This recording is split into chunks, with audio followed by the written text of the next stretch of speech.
internet. Si llegan a tener algún problema de conectividad, les recomendamos desconectarse y volverse nuevamente a conectar. También les recomendamos que preparen algunas preguntas, algunos temas que quieran consultar al final de la exposición, porque vamos a tener un espacio para resolver todas estas consultas. Y bueno, nuevamente bienvenidos para todos. Para comenzar, vamos a tener las palabras y la presentación de la Cámara de Comercio del Pacífico a cargo. Las tecnologías, la adaptación a las nuevas tecnologías no son sencillas, es parte de este proceso de adaptación en el que estamos inmersos todos, ¿no? Nuestra vida en estas últimas semanas ha cambiado. Ha cambiado nuestra forma de interactuar, ha cambiado nuestra forma de relacionarnos, ha cambiado nuestra forma de hacer negocios.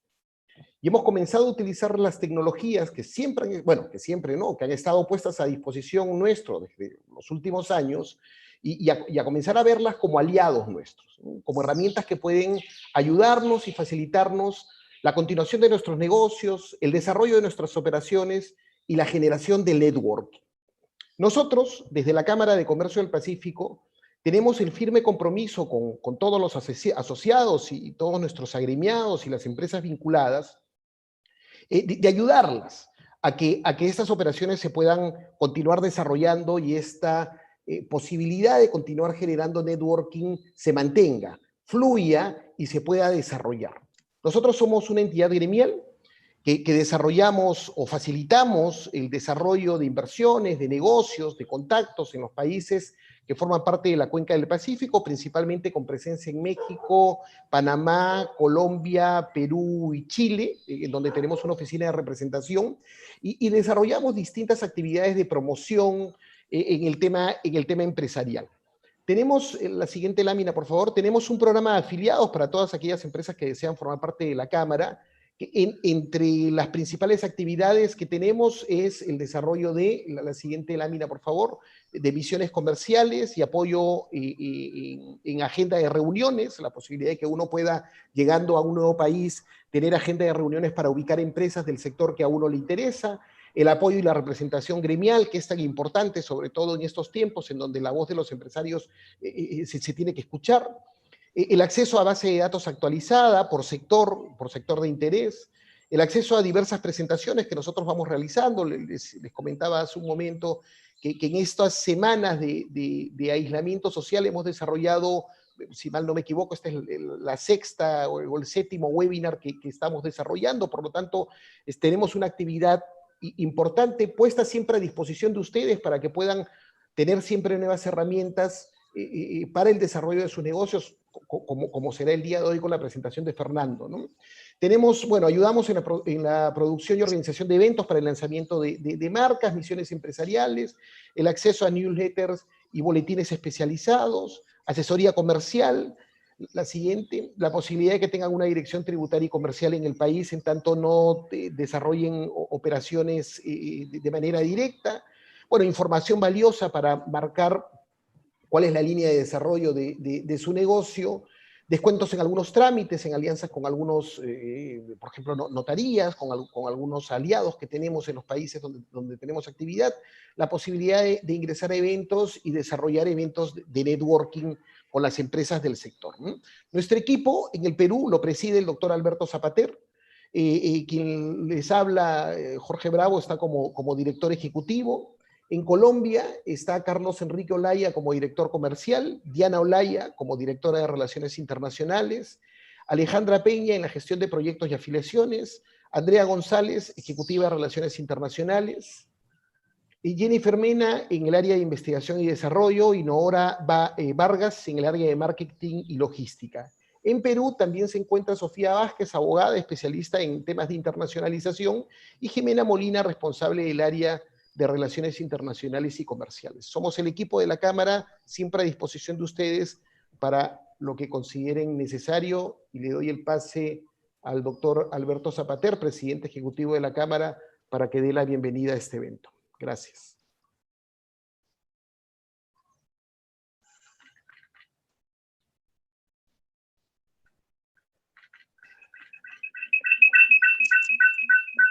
Bueno, Doctor Zapater, su audio. su micro. Doctor Zapater, y las personas, por favor, les recomendamos mucho mantener el micrófono apagado y para los speakers sí, siempre revisar que lo tengan encendido. Gracias, doctor Zapater, ya lo tenemos con acto. Ok. Bueno, muy buenos días a todos. En mi calidad de presidente ejecutivo de la Cámara de Comercio e Integración del Pacífico, doy la más cordial bienvenida, en primer lugar, a los 5 afiliados que participan en esta conferencia. Las empresas son Weston, empresa colombiana encargada de fabricar refrigeración con tecnología de última generación, exporta a Panamá, Venezuela, República Dominicana, Perú, Costa Rica, Ecuador, entre otros. Bioslac es una empresa de exportación de soluciones de tecnología de la información enfocada a los agronegocios en América Latina.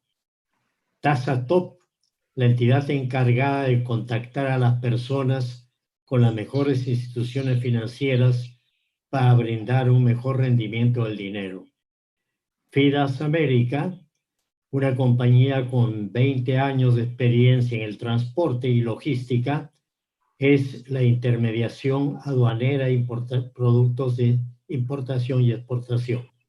Finalmente, IA Ingenieros Asociados, empresa constituida en 1980, especializada en servicios de energía eléctrica, mecánica y comunicaciones.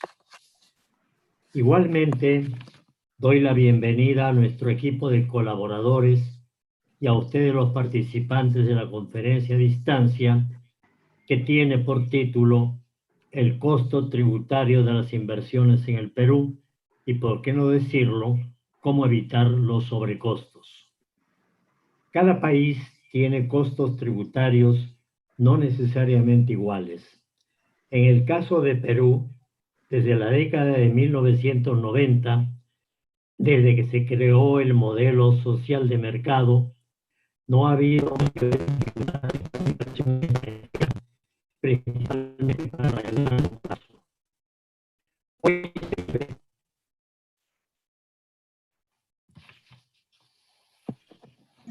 Aló. Sí, Ahora está bien. Lo escuchamos. ¿Escuchan? Así Ya. es. Hoy se vive una situación muy especial, pero las reglas no han cambiado. Aprovechar las oportunidades que se presentan en el mercado es sin duda una buena apuesta. Esto nos lo dirá el doctor Fernando Tello, abogado de profesión, licenciado en Derecho por la Universidad de Lima, diplomado en Finanzas por la Universidad de San, entre otros. Su especialidad es en Derecho Corporativo y Tributario, socio del estudio Hernández Ugarelli, donde laboran prestigiosos abogados y economistas. Todos somos testigos de las dificultades y, más que eso, de la incertidumbre por la que pasamos en la hora presente frente a la pandemia actual. Poco sabemos al respecto y aún menos sobre el futuro. Frente a ello, uno de los retos es buscar alternativas para invertir en mercados exteriores. Perú ofrece ventajas en el campo de las inversiones extranjeras que deben tomarse en consideración. La Cámara del Pacífico, dentro de esta tónica, continúa con una serie de conferencias a distancia, entre ellas la presente. Permítanme pues presentar a Fernando, quien tiene mucho que decirnos a través de su presentación y de este diálogo que la seguirá. Bienvenido, Fernando. Muchas gracias, doctor Zapater. Bueno, creo que esta es la parte en la que me toca exponer a mí. No me equivoco, ¿verdad, Diana? Así es. Fernando, por favor. Ok, muchísimas gracias. Bueno, antes de empezar, quiero comentarles que la exposición está diseñada básicamente para ofrecer a las personas que están observándola un panorama general de lo que corresponde a lo que es tributación en Perú. Es importante tener presente que cualquier emprendimiento, cualquier inversión que tenga un extranjero en el país va a tener un socio tercero, del cual probablemente no esté entrado al principio o al inicio de operaciones, y este socio tercero es la administración tributaria. Siempre se va a llevar una tajada de nuestras utilidades. Luego de eso vamos a conversar unos minutos sobre la situación actual y sobre las perspectivas de lo que se viene en las próximas semanas en materia tributaria, sobre todo después del levantado del estado de emergencia que se vive en Perú. Bueno, empezaremos diciendo que, como dijo el doctor Zapater, Perú el día de hoy ofrece una muy buena posición y oportunidad para realizar inversiones en el país. Somos un país rico en biodiversidad, en clima y recursos naturales, que ofrece la oportunidad de efectuar inversiones en diversos sectores de la economía, entendidos que van desde la exportación e importación de bienes y servicios como hasta la agricultura, digamos, como actividad primigenia principal o primera dentro de la cadena de producción de bienes y servicios. Siguiente, por favor. Ya, ok. El día de hoy, el atractivo de Perú constituye principalmente en que somos un país político y jurídicamente estable.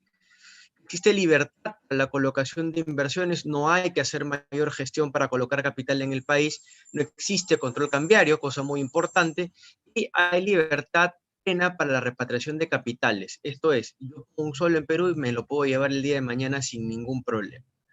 Ahora, como les decía, considerando que el Perú es un país atractivo para realizar inversiones, corresponde conocer a nuestro socio oculto, siguiente por favor, en este caso es la administración tributaria. Siguiente. Aquí viene. Ese va a ser nuestro socio oculto, la SUNAT.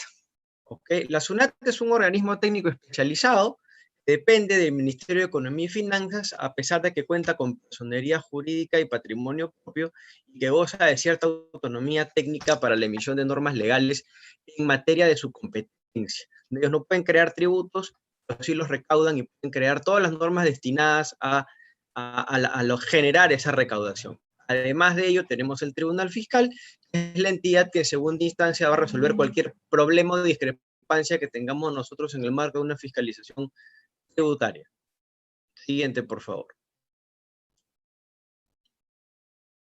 Entonces, conociendo nosotros a este socio empresarial, tenemos que saber qué es lo que nos va a pedir de manera mensual o al final de cada año. Entonces, en el Perú tenemos el impuesto a la renta, el impuesto general a las ventas, tenemos tributos que gravan la importación de bienes y servicios, y tenemos otros tributos que gravan de alguna manera el patrimonio o la ganancia, y el impuesto a las transacciones financieras como especie de nuestras operaciones.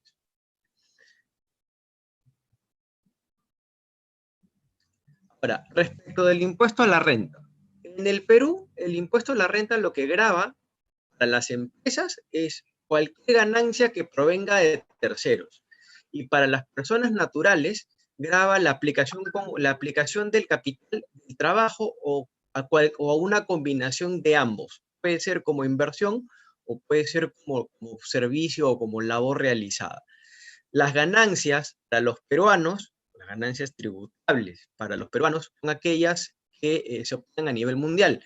¿Esto qué quiere decir? Si quien les habla presta servicios de consultoría a una empresa al otro lado del planeta, yo debo tributar por mi ganancia en el Perú.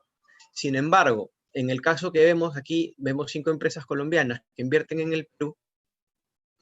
En el caso de Colombia hay un tratado que nos dice exactamente dónde tributar para evitar doble imposición, pero pongamos otro país con el que no tengamos convenio. Si una empresa, digamos, no sé, pues, Argentina, decide invertir en Perú, solamente tributará por aquellas rentas que genere en el país, nada más. En este caso son sujetos del impuesto las personas que generan renta, y se incluye además como figura muy particular dentro del ordenamiento peruano a los consorcios y a los contratos de colaboración empresarial como sujetos del impuesto a la renta. lo cual a los abogados corporativos les suena algo chocante porque estos son contratos que no tienen o no generan una persona independiente de las partes que contratan. Sin embargo, para efectos tributarios en el Perú, estos contratos tienen que sacar un RUC, tienen que declarar impuestos y tienen que atribuir ganancias de una forma u otra a sus partes. Tributos de periodicidad anual, que incluye el año, considera, perdón, el año comercial, y hay que hacer pagos a cuenta mensuales todos los meses de enero a diciembre.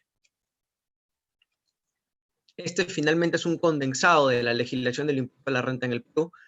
Para aquellos que deseen invertir aquí, el impuesto a la renta en el Perú se divide en 3 categorías grandes, que son rentas de capital, renta empresarial y rentas de trabajo, lo que antiguamente se conocía como la primera a quinta categorías de impuesto a la renta. En el primer caso, en rentas de capital, tenemos las rentas de arrendamiento y cesión en uso de bienes, intereses, regalías y dividendos. Estamos hablando de rentas generadas por la colocación de capitales. Las rentas de manera general están sujetas a una tasa de 6.25%. Esto es, lo que yo invierta o el resultado de mi inversión estará sujeto a una retención de 6.25% sobre una renta neta que se determina de manera fija, no siendo posible la deducción de gastos. ¿Qué quiere decir esto? El 100%, la ley de impuesto a la renta me permite a mí descontar 20% por todo concepto. Y sobre ese resultado neto, yo aplicaré 6.25%. Este es el 5% famoso que se habla cada vez que se tocan la imposición a estas inversiones. Luego sigue la renta de tercera categoría o renta empresarial.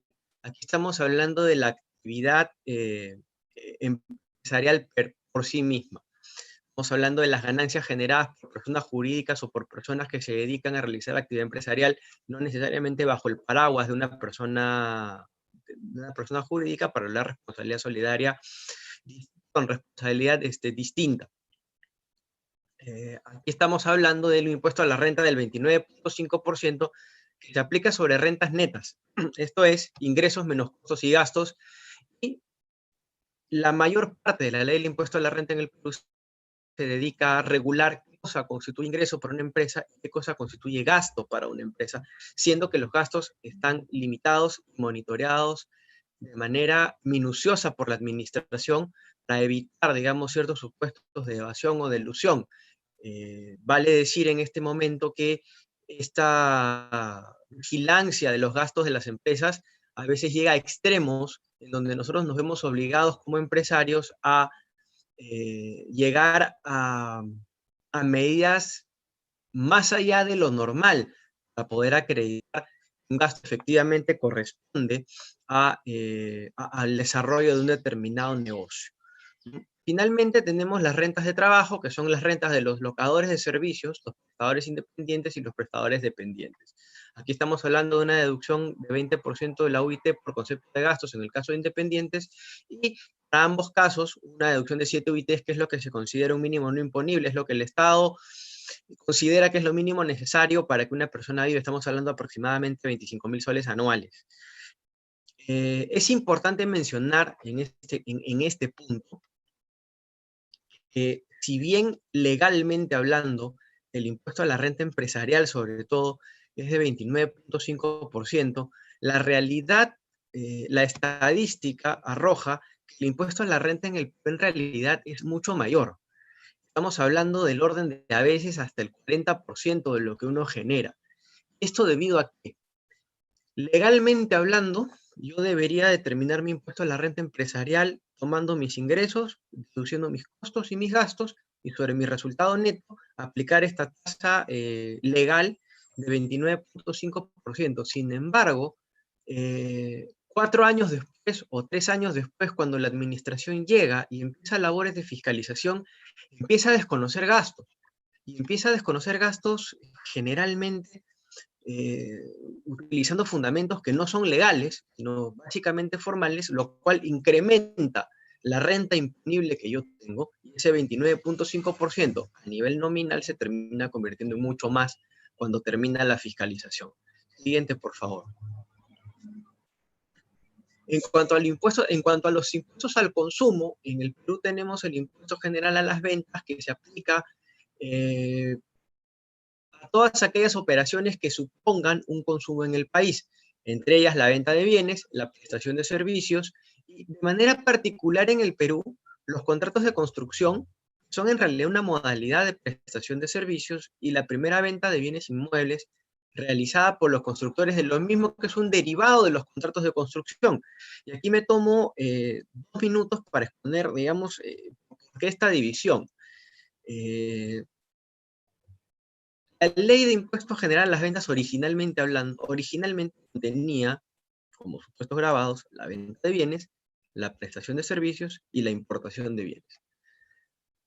En el mundo de la planificación tributaria, alguien dijo, los contratos de construcción no son servicios, son contratos de obra y se pueden distinguir de manera legal en el Código Civil. Por lo tanto, mi prestación de servicios de construcción la voy a convertir en un contrato de obra para no estar grabado con el impuesto. La ley dijo, ok, entiendo la salida y ahora voy a considerar grabados también los contratos de construcción como contratos de obra. Finalmente, al tener los contratos de obra también grabados, los empresarios que se dedican a la construcción dijeron, ok, entonces si los contratos de obra están grabados, voy a dedicarme a la actividad inmobiliaria. Ya no es un contrato de obra puro, sino es un contrato de obra con venta de bienes. Entonces escapo a la ley de IGB. Y ahí es que entra la primera venta de bienes inmuebles realizada por el constructor, digamos, afinando lo que debería o no debería estar grabado con el impuesto general a las ventas en la actividad inmobiliaria en el Perú. Siguiente, por favor. Ok, este es un resumen de la ley del impuesto general a las ventas. Es importante tener presente qué cosa constituye base en las operaciones de las que hemos hablado. En la venta de bienes estamos hablando del valor de venta que incluye los servicios complementarios. En prestación de servicios y contratos de construcción es el valor de prestación del servicio. En la primera venta de bienes inmuebles siempre va a ser el 50% del valor de la transferencia.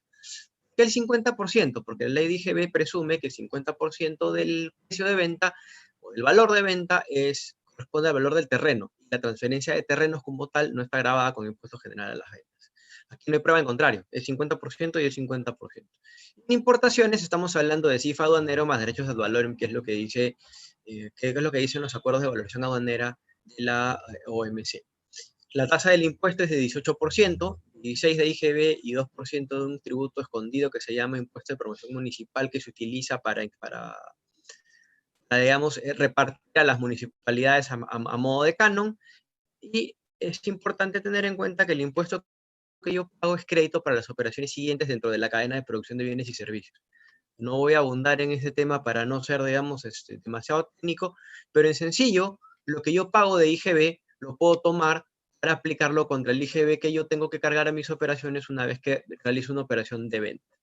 El régimen de IGB para las inversiones sobre todo existen 3 regímenes de beneficio, son la recuperación anticipada del IGB, a la adquisición de bienes destinados a ser utilizados en etapa preoperativa, la devolución definitiva para las actividades de minería, aplica para empresas que tengan compromisos de inversión para empezar $500,000 quiere decir que $1.000.000 involucra la devolución del IGB que yo he pagado en la importación y compra de bienes para la actividad de exploración. Es una medida de recuperar anticipadamente mi IGB, considerando que las operaciones de exploración pueden durar hasta 2 años.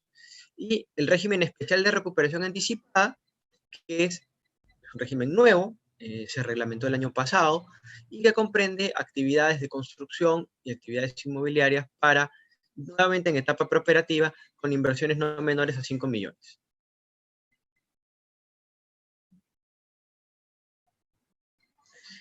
Tenemos además otros tributos que graban, en este caso, la propiedad. Tenemos 3 tributos principalmente. Tenemos el impuesto temporal a los activos netos, el impuesto predial y el impuesto de alcabala.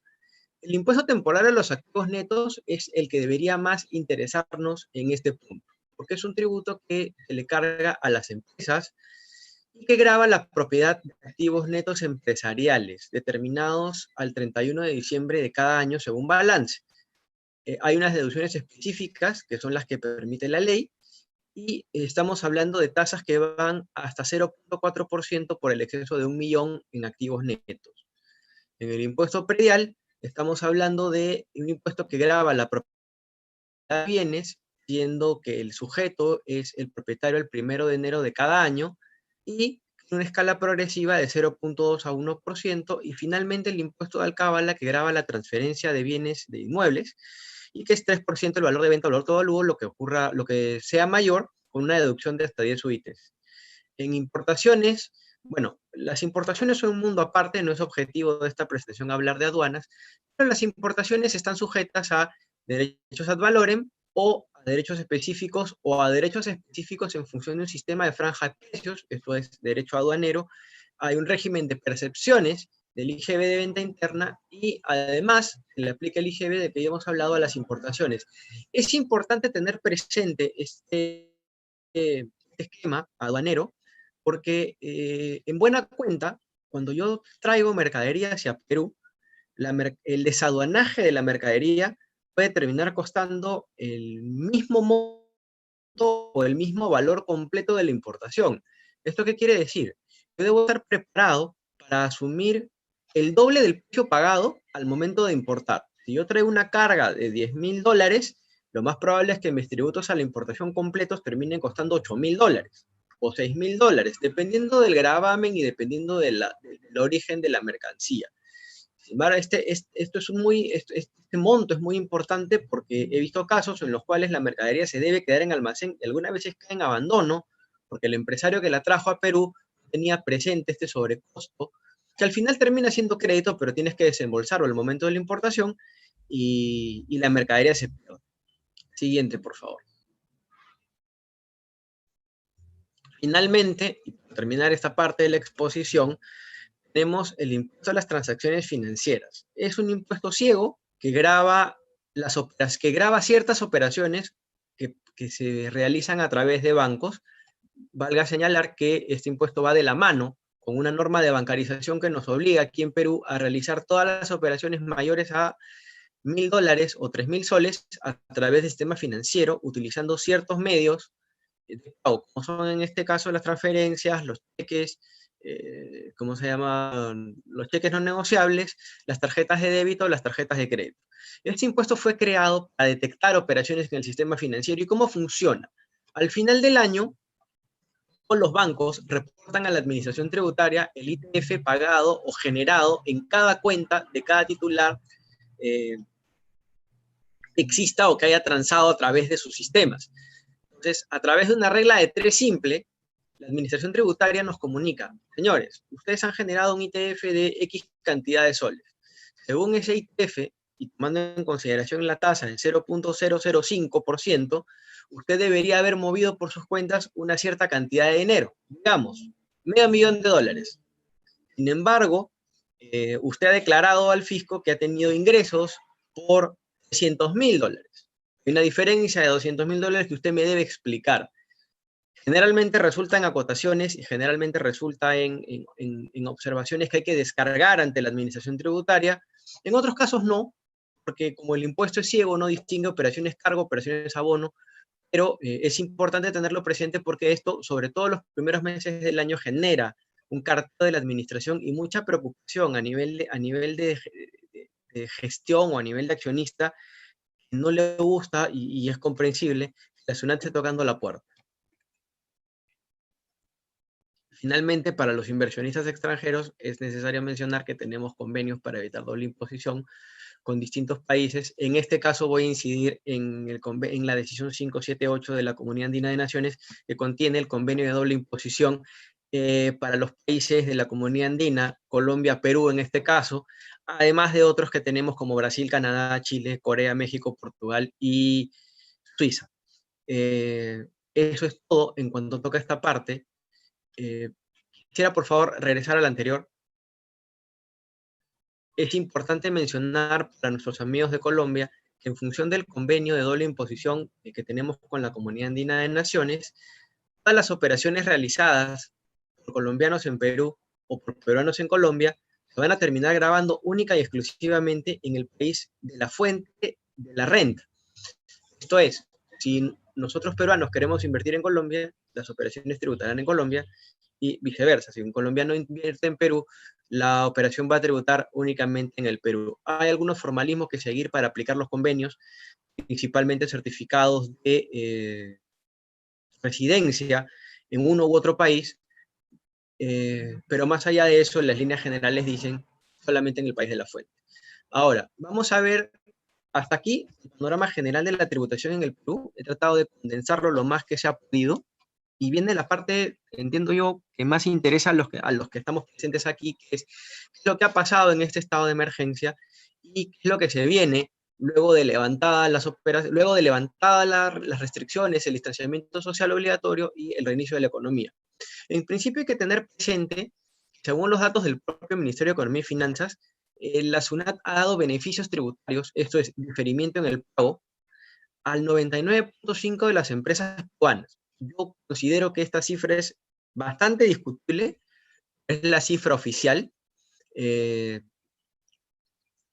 va a generar un pequeño detalle al momento de reactivar la economía, y es que la caja fiscal va a estar alicaída. ¿Y qué quiero decir? Van a necesitar recaudación, que están difiriendo ingresos hacia el mes de junio, en la mayoría de los casos. Sin embargo, sí se está generando gasto. Se están comprando bienes, se están destinando partidas para apoyo social. La SUNAT va a estar como nunca mucho más incentivada a cobrar de lo que podría haber estado hasta antes del estado de emergencia. En ese sentido, por favor, la siguiente. Aquí estamos. Los procedimientos de fiscalización, entendemos, se van a volver más agresivos. Y lo más importante de todo es que los procedimientos de fiscalización como los conocemos ya no van a existir. Al menos de momento, hasta el final del año, entendemos que los procedimientos de fiscalización se van a conducir principalmente de manera virtual, como SUNAFIL lo propuso al momento de implementar el sistema de suspensión perfecta de labores. ¿Qué significa que esto se va a hacer de manera virtual? En principio, durante una fiscalización tributaria, existe un margen de negociación que nosotros como empresas podemos tener con la SUNAT. Este margen de negociación se sustenta principalmente en la conversación que el auditor tiene con la persona encargada de tributos en un determinado sujeto fiscalizado, principalmente el contador general o el gerente de finanzas, cuando no existe un contador, digamos, a tiempo completo dentro de la compañía. Existe la oportunidad de explicar cómo funciona una determinada empresa. Por ejemplo, uno de mis principales clientes es una empresa de seguros que tiene cuentas contables especiales por disposición de la SBS. Los fiscalizadores tributarios que vienen de, por ejemplo, fiscalizar industria, producción de bienes, no entienden. Mucho de la fiscalización se va en explicarles cómo funciona la empresa para que luego ellos puedan tomar sus propias conclusiones. Ahora, esa interacción ya no va a existir. El fiscalizador me va a pedir información y yo se la voy a tener que mandar probablemente a través del correo o a través de algún sistema de cargado de información, porque los expedientes son grandes, ¿no? A esto hay que sumarle el hecho de que los auditores tributarios están acostumbrados, por formación, a ver el papel. Les gusta sentir la prueba, oler la tinta, y si no lo ven, no lo mesuran, no lo consideran real. Entonces, hay que tener especial cuidado con la preparación de los sustentos en medio de estas fiscalizaciones para evitar observaciones que no debieran realizarse simplemente porque la información no llegó a tiempo o no estuvo preparada o no estuvo articulada en forma tal que el fiscalizador pueda entender. Eso en lo que corresponde a fiscalizaciones. Ahora, en el procedimiento de ejecución coactiva va a ser más rápido. Ya nos han dado licencia para pagar tributos de febrero, marzo y abril en junio. Y antes, esto sobre todo para empresas medianas y pequeñas, yo podía tomarme una licencia, digamos, entre la declaración y el pago de 30 días, que es lo que más o menos demora la administración en notificar una resolución de cobranza coactiva. Para junio, yo diría que dentro de los 7 días de declarado, la cobranza coactiva va a llegar. Esto en el marco de una empresa que se está reactivando y que no necesariamente va a contar con la caja para afrontar el tributo, sino que tiene que priorizar otros gastos, como por ejemplo la reactivación del pago a proveedores o el día con la planilla, es de cuidado, ¿no? Es de cuidado porque un embargo en cuentas, la SUNAT daña la labor de la compañía, daña el día a día, por más pequeño que sea, y sobre todo daña la imagen comercial de la empresa. Finalmente, las solicitudes de devolución que vienen, esperemos que sean un poco más lentas. De hecho, ya las solicitudes de devolución están suspendidas hasta que la SUNAT pueda evaluarlas, salvo las automáticas, que se han dado como beneficio especial para aquellas personas naturales que han declarado impuesto a la renta y han logrado saldo a favor, lo cual rara vez ocurre. Legalmente hablando, existen 45 días para evaluar una solicitud de devolución. A esos 45 días tendrían que ser contados desde el fin del estado de emergencia. Entonces, estamos hablando de si yo tengo un saldo a favor de impuesto a la renta declarado, porque soy gran empresa, un cliente que ayer ha declarado, por ejemplo, el mes pasado declaró 7 millones de saldo a favor, no los va a poder ver en devolución sino hasta probablemente agosto o septiembre, cuando en realidad debería haberlo hecho entre mayo y junio, declaró en marzo. Mayo, junio son 45 días. Ahora estamos hablando de que tiene que disponer de caja corriente para poder afrontar obligaciones que debería o que tenía proyectadas afrontar con saldo a favor del impuesto a la renta. Hay un punto aquí que no he colocado, por favor, la anterior. Hay un punto aquí que no he colocado, que es importante mencionar, para aquellas empresas que tengan procesos tributarios en trámite. La anterior, por favor. Ahí, gracias. Para aquellas empresas que tengan procesos tributarios en trámite, recomiendo evaluar posiciones en este momento y sincerar sobre todo posiciones. ¿A qué me refiero? Cuando uno discute con la administración tributaria o discute con el tribunal fiscal, generalmente el asesor legal tributario toma un esquema de trabajo muy técnico. ¿Esto qué quiere decir? Yo sé que puedo ganar porque sé que legalmente tengo la razón y sé que en función de las normas que regulan cada impuesto, puedo tener la razón. Y eso está bien, no está mal. Hay una dosis, digamos, de política fiscal en la resolución de los procesos que no debería existir, pero existe lamentablemente porque el Tribunal Fiscal es un órgano que depende del Ministerio de Economía y Finanzas. Pero, digamos, si bien los argumentos técnicos son válidos, va a ser muy importante tener presente en este caso que, dado el déficit fiscal, es probable que los procesos empiecen a salir en contra a pesar de que tengamos razón. Entonces, para aquellos que tengan procesos en curso, sería ideal revisar con sus abogados o con sus asesores las posiciones tomadas, a ver en qué medida un resultado de expectativa positivo puede revertirse a fin de estar preparados para recibir el golpe una vez que los procesos se resuelvan. Añadido a eso, está el rumor de que se va a crear un nuevo impuesto solidario. Existen hoy día dos proyectos de ley en el Congreso, uno del FREPAP y uno de Somos Perú, que hablan de este impuesto solidario. Yo me inclinaría a pensar que la propuesta del FREPAP no va a caminar porque revisada, concluimos que es una propuesta, no reúne los requisitos técnicos suficientes para ser considerada admisible para la generación de un tributo, pero la de Somos Perú sí. Y la de Somos Perú habla de todas aquellas empresas que estén arriba de 10 millones de ingresos anuales. En el caso de grandes empresas, eso es un número no difícil de alcanzar, van a tener que tributar hasta 3% de sus operaciones, de sus ganancias, adicional al impuesto a la renta, ¿no? Yo prometo hacerles llegar a través de la Cámara un resumen de la norma, ni bien aparezca, y mientras tanto, bueno, los tendremos al día con los comentarios que resulten oportunos al respecto. Tampoco se trata de generar pánico. Siguiente, por favor. Ahora, en medio de esta coyuntura, ¿qué es lo que podemos hacer nosotros como gremio para poder llegar al Ejecutivo en el medio de las facultades delegadas que está pidiendo al Congreso para poder legislar en materia tributaria? Queda claro que las empresas, después del estado de emergencia, van a quedar golpeadas. Queda claro que también el Estado necesita dinero. Escuchaba hace un par de días a un economista reconocido en Perú. Existen dos formas de generar movimiento en la economía en una situación como esta. La primera de ellas es generando gasto público. No estoy de acuerdo, al menos con la medida, pero sí estoy de acuerdo con la segunda, que es debemos bajar o relajar los impuestos para que el inversionista se sienta más incentivado a colocar su capital porque hay una expectativa de retorno mayor. Entonces, en medio de esto, aquí me gustaría proponer algunas medidas que no sé si a nivel gremial vayamos a poder nosotros materializar en un documento que se pueda llevar al Ejecutivo. Y aquí hay algunos puntos, ¿no? Fraccionamientos especiales. En su momento, durante la salida de la crisis de los 80, en los primeros años de los 90, existía el REF, el CEAP y el RECIT. Eran algunos sistemas de actualización de deuda tributaria que contenían intereses muy bajitos, ¿no? Y que daban la posibilidad de fraccionar deudas tributarias, incluso que ya estaban siendo fraccionadas para poder darle aire a las empresas y poder programar el pago de sus cuotas mensuales sin distraer caja de un solo golpe. Después hablamos de eliminación temporal del límite al gasto por donaciones. Hay empresas que tienen activos perecibles que se están perdiendo porque no los pueden vender.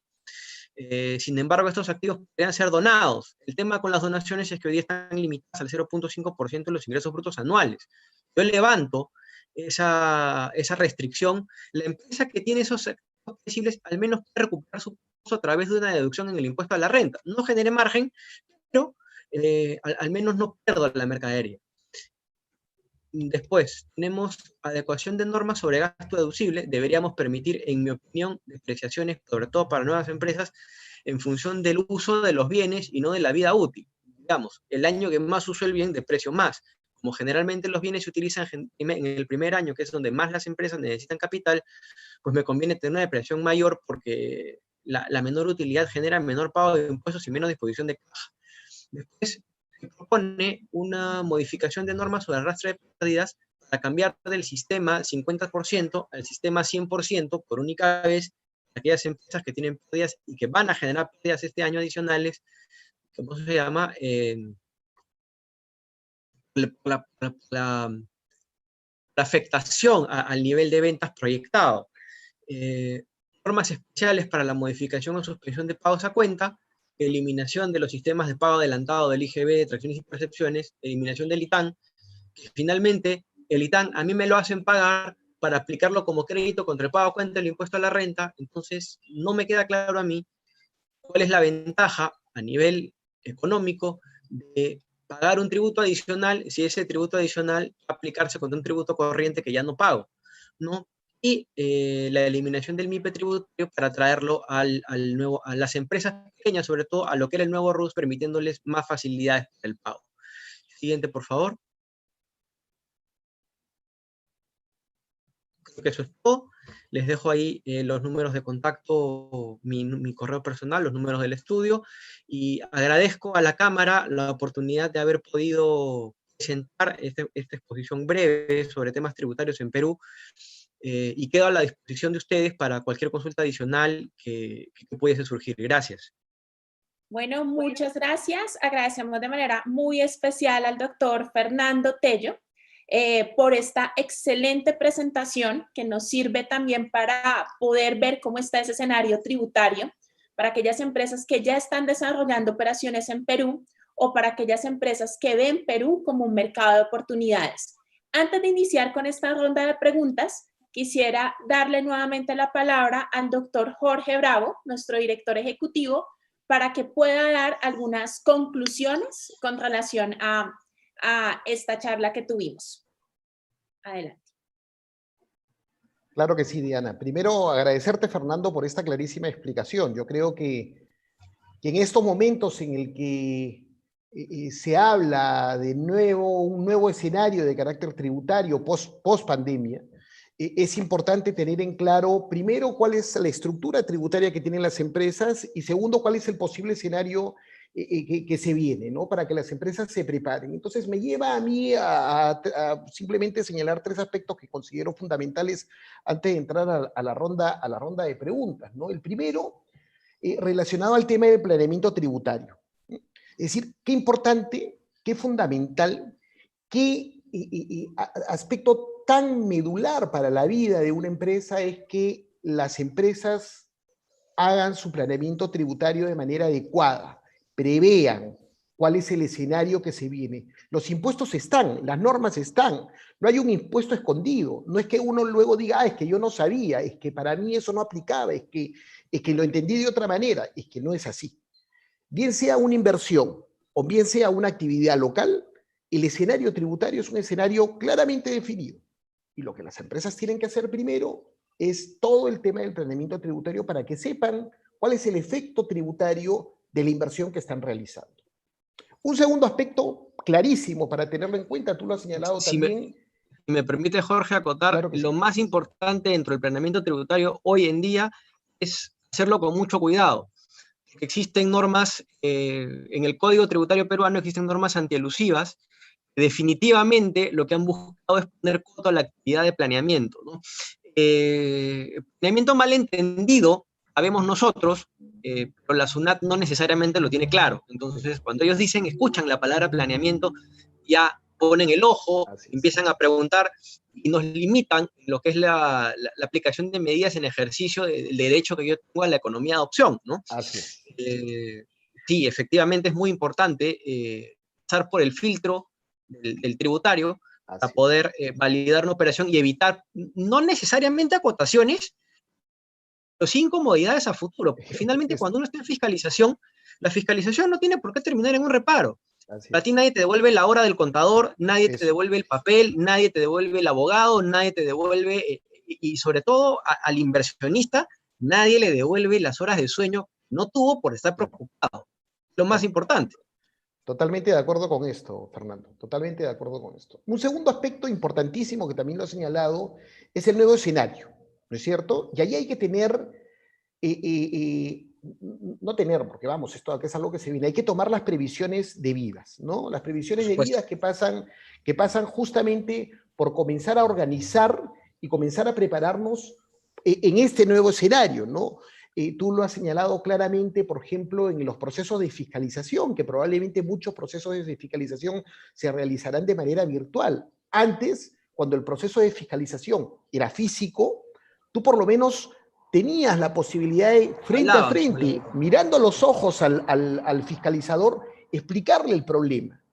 Y de repente tratar de tener un poco de tiempo para explicar, detallar, y que el fiscalizador lo pueda entender. Acá, en este escenario, en este nuevo escenario en donde uno aprieta Enter, envía los documentos y luego tiene que esperar la respuesta, probablemente los procesos de fiscalización serán más fríos. Y al ser más fríos, serán más sancionadores. Entonces, de hecho, se pierde. No, Jorge, sí. Discúlpeme. De hecho, se pierde la posibilidad de empatizar con el fiscalizador, ¿no? Muchas veces el fiscalizador no entiende, cuando tú le explicas las cosas, le queda claro que lo que tú dices es cierto. O sea, de hecho, mira, un caso muy particular. Yo tuve la oportunidad de asesorar a una empresa de construcción que estaba siendo acusada de haber comprado facturas. Lo que había pasado era que un gerente general, ¿cómo se llama? Mal gerente, lo que había hecho era constituir empresas personales que le prestasen servicio a la compañía, a él de alguna manera generar ganancia por ese lado. No voy a detallar más porque no viene al caso. Pero la SUNAT nos decía, los servicios están sobrepreciados. Esas facturas son por servicios no reales. Entonces, finalmente en fiscalización, y ahí debo decirlo, sin ánimo de echarme flores, por favor, yo estuve presente en esa fiscalización y después de horas de negociar y conversar frente a frente con el fiscalizador, la conclusión a la que llegamos fue esta. Señor de SUNAT, usted me está diciendo dos cosas. Una, el servicio no es real. Dos, el servicio está sobrevalorado. Entonces, yo no entiendo cómo encaja una con la otra. Si el servicio no es real, no puede estar sobrevalorado. Claro. Si el servicio está sobrevalorado, tiene que ser real. Tiene que ser real, exactamente. Entonces, en ese momento lo que negociamos fue, claramente el servicio no era real, por cierto. Lo que dijimos fue, ok, vamos a pagar los tributos diferenciales, los servicios, claro, por la sobrevaluación de los servicios. Claro. Obviamente esto salió un montón de dinero para la compañía, pero ¿qué fue lo importante aquí? Claro. Meterse en un problema de compra de facturas el día de hoy es cárcel. Sí, claro. Tú ibas a ver a desfilar a toda la directiva que no tenía ni idea de lo que había pasado por la fiscalía. Entonces, esa posibilidad de negociar, de conversar, no va a existir. El teléfono es muy frío, los papeles lo son más, ¿no? Entonces, sí, quería decirlo, mira, a mí me gusta hablar con ejemplos, digamos, del día a día, ¿no? Claro. Cuando empezó todo esto del estado de emergencia, yo tuve la precaución, me imagino que todos, de ir y aprovisionar nuestras despensas para no pasarlas mal, sabiendo que podíamos tener problemas para salir a la calle. Ahora es lo mismo. Van a abrir las puertas, sí, pero la zona ya no va a ser la misma, entonces, al igual que yo debería prever empresarialmente, identificar empresarialmente cuáles son mis puntos flacos para poder, digamos, prepararme y estar preparado cuando la SUNAT llegue. Así es. Gracias, Fernando. Qué clarísimo, ¿no? O sea, este es el escenario. Y un tercer aspecto con el que concluyo este pequeño resumen es un tema también que lo ha señalado la representación gremial, ¿no? Es decir, solamente se puede llegar a presentar o a ser escuchado a través de los gremios. Y ahí los gremios en estos momentos, no solamente en Perú, imagino que en Colombia o en los países donde estamos pasando este mismo escenario, que es prácticamente a nivel global, los gremios juegan un rol fundamental y trascendental, ¿no? Son ellos quienes llevan la voz de sus asociados, de sus agremiados, para hacerse escuchar, para que entiendan la problemática del día a día del quehacer empresarial, ¿no? Y en ese sentido, nuevamente, como les decía al inicio, nuestro compromiso justamente de ayudar a las empresas a que puedan entender los distintos caminos que tienen, no solamente para ser escuchados, sino para que sus negocios puedan continuar. No me queda nada más que agradecerte, Fernando. Pasamos ahora sí a la ronda de preguntas, Diana, si te parece. Gracias. Agradecerte infinitamente por esta magnífica presentación y siempre bienvenido a la cámara, Fernando. Muchas gracias. Fernando, nuevamente muchas gracias. Yo voy a leer algunas de las preguntas que tenemos a través del chat y los invito también a todos los participantes, si quieren alzar la mano o si quieren también hacer sus preguntas por el audio, encender sus micrófonos o sus cámaras, lo pueden hacer. Entonces, el primer punto que tenemos como pregunta es de Carlos Guillermo y él nos pregunta: muy buenos días a todos, ¿será posible contar con la presentación de Fernando Tello?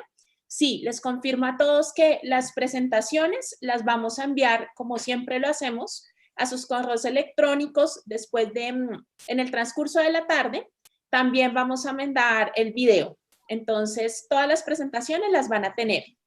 María nos escribe: ¿podré compensar mis tributos pendientes de pago de febrero y marzo con el crédito del impuesto a la renta anual del 2019? Me cubre, es más, me queda un saldo. Esa es una muy buena pregunta. Y tengo que decir sí, con ciertos tributos, pero que hay un pequeño tema ahí. Me explico. El año pasado, en septiembre, el Tribunal Fiscal emitió un pronunciamiento, una resolución del Tribunal Fiscal, para los que no estamos familiarizados con el tema, que dice que el saldo a favor del impuesto a la renta anual puede ser compensado contra cualquier tributo que yo tenga pendiente de pago. ¿Dónde está el truco ahora, lamentablemente? Esta solicitud de compensación, a diferencia de la solicitud de compensación del saldo a favor del impuesto a la renta contra pagos a cuenta, que es automática en el PET del impuesto a la renta anual, tiene que ser pedida de parte. ¿Eso qué quiere decir? Que yo tengo que presentar una solicitud de devolución a la administración, para que la administración evalúe mi caso y me permita a mí utilizar ese saldo a favor contra otros tributos. El problema es que la SUNAT no está operando. Esas solicitudes se van a resolver. Sí, claro, definitivamente vas a tener la caja, pero no como para llegar a junio. Probablemente la tengas entre julio y agosto. Ahora, para dejar tranquilo, no capté el nombre de la persona que preguntó, perdón. La persona que preguntó se llama María. María, ¿qué tal? Para dejarte tranquila, mira, si bien el día de hoy tú estás disponiendo de caja para pagar tu impuesto a la renta corriente, ¿cómo se llama? Sí vas a tener el saldo de devolución, digamos, hacia agosto, hacia julio, para poder compensar con esos tributos y de alguna manera jugar con la caja de la empresa, ¿no?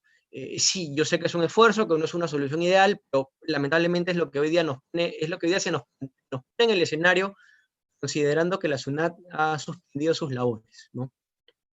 No existen devoluciones automáticas a empresas, solamente para personas naturales. Y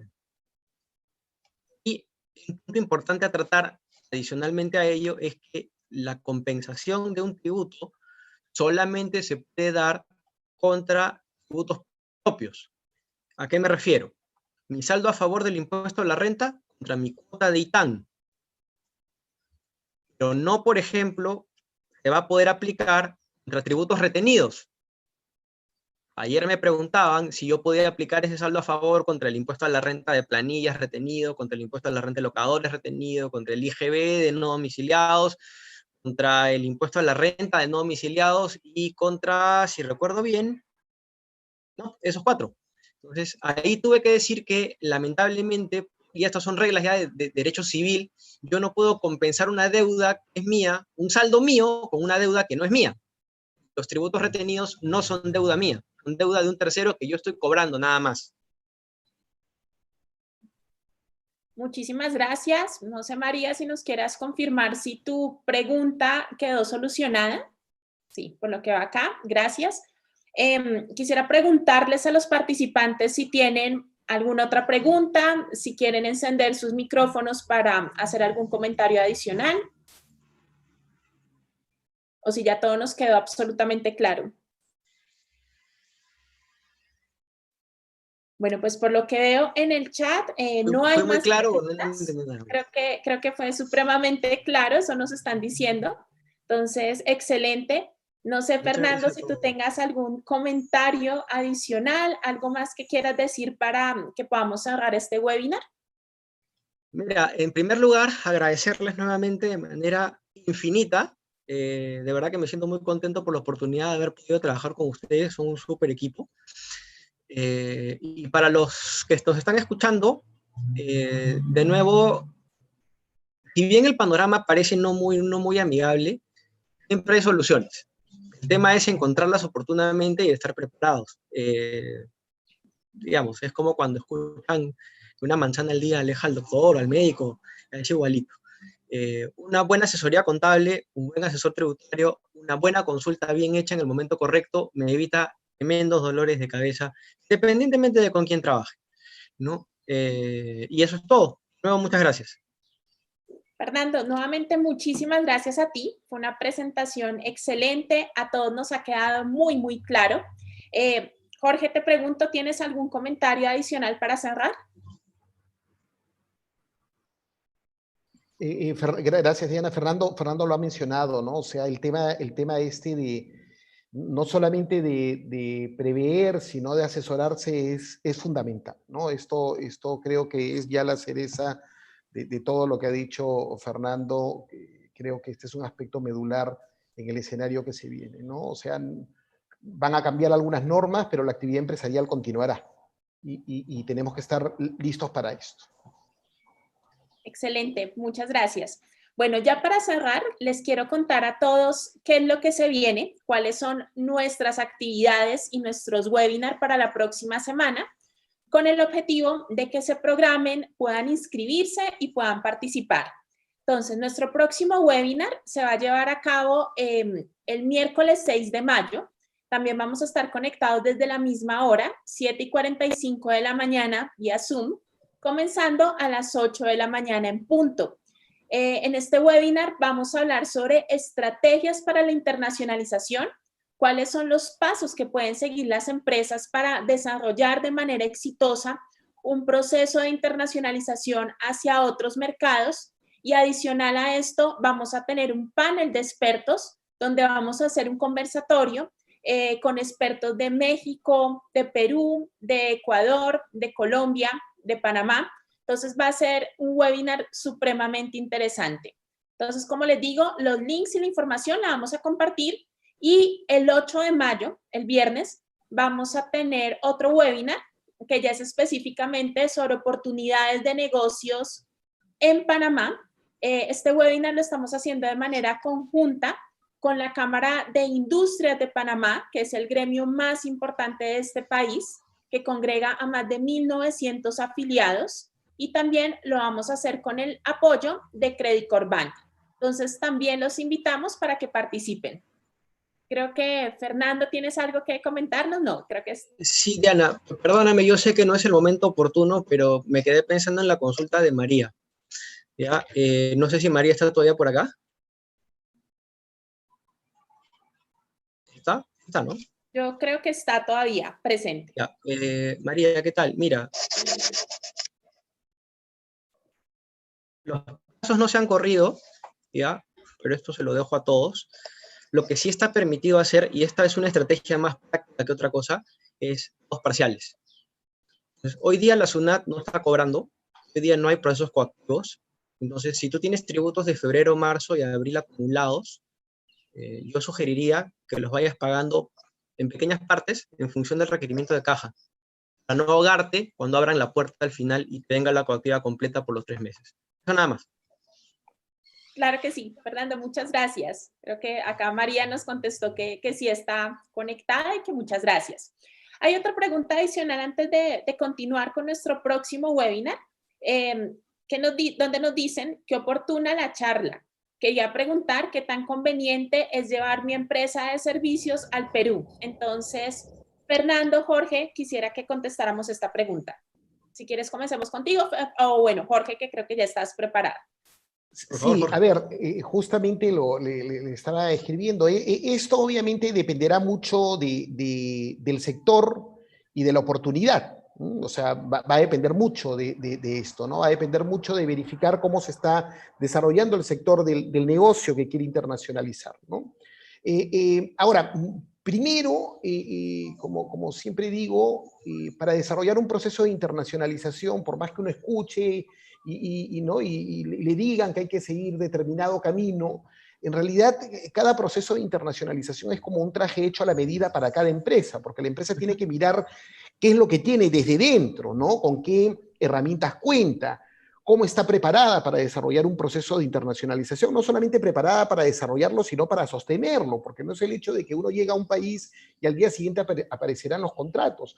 Hay un proceso de asentamiento por el cual tiene que pasar la empresa en el país de destino hasta dar a conocer su marca, dar a conocer sus servicios, y eso puede tomar un tiempo. Y muchas empresas fracasan en el proceso de internacionalización porque, claro, después de 4 meses, de 5 meses, dicen, caramba, yo todo es gasto, gasto, gasto, y mi proyecto no lo pensaba así, yo pensaba que al segundo mes quiero estar facturando, ¿no? Entonces, justamente la charla que tenemos la próxima semana está orientado a esto, ¿no? A explicar cuáles son esas estrategias que toda empresa debe tener en cuenta, debe tener incorporado para desarrollar un proceso de internacionalización, para que este sea exitoso, para que no fracase. Es todo un proceso que se requiere, por el que se requiere pasar, implementar, y vamos, de eso se trata, ¿no? Muchas gracias, Fernando. Muchas No, gracias, en don realidad, Jorge, Fernando. Me queda muy claro el tema. Yo creo que en un espacio posterior en privado les contaré que mi empresa es de servicios de auditoría, revisoría fiscal y contabilidad. Lo digo porque estuve buscando franquicias, digamos, en Europa para traer a Colombia, pero me di cuenta que no están diseñadas para la medida de Sudamérica. Sí le sirve uno como tracción de negocios, pero no es lo ideal. Entonces estoy mirando mejor Suramérica y Centro, donde creo yo que tenemos las normas más a nuestra medida, y es la comunidad. Entonces, claro, pues muy chévere esto. Yo creo que me pondré en contacto, pero pues de entrada mi meta de expansión es a través de, o bien sea un partner o una franquicia en Centro o Suramérica. con todo gusto, sí, de esto se trata. Estupendo. Desde el punto de vista tributario, a mí solamente me quedaría añadir en que si tú vas a trabajar desde Colombia hacia Perú, tienes un tratado que dice que todo lo que factures hacia Perú y se registre como gasto en Perú, vas a tributar en Perú y no en Colombia, ¿no? Hay formas de manejar ese tema, hay formas de mover la operación, de planeamiento para hacerla más viable, tributariamente hablando, pero eso ya creo que es motivo de una conversación Pues si me lo permiten en privado, pues los contacto y buscamos la forma a través de don Jorge o como ustedes me digan. Claro. Los puedo ayudar. Claro que sí. Si te parece, nosotros ahorita al final vamos a dejar nuestros datos de contacto. También tienes el correo donde te enviamos la invitación y donde te vamos a enviar las memorias. Yo te propongo que nos respondas a ese correo con tus datos y ya programamos una reunión para poder ampliar más este tema. Bueno, muchas gracias. Muchas gracias por tu participación. Entonces, como les decía, y ya para terminar, también les quiero contar que el 8 de mayo vamos a tener otro webinar que está enfocado en oportunidades de negocios con Panamá. Lo estamos haciendo de manera conjunta con la Cámara de Industrias de Panamá y Credit Corp Bank. Entonces, también están invitadísimos a participar y a inscribirse en los links que les vamos a enviar. Y ya para cerrar este webinar, también los queremos invitar a que nos sigan en nuestras redes sociales.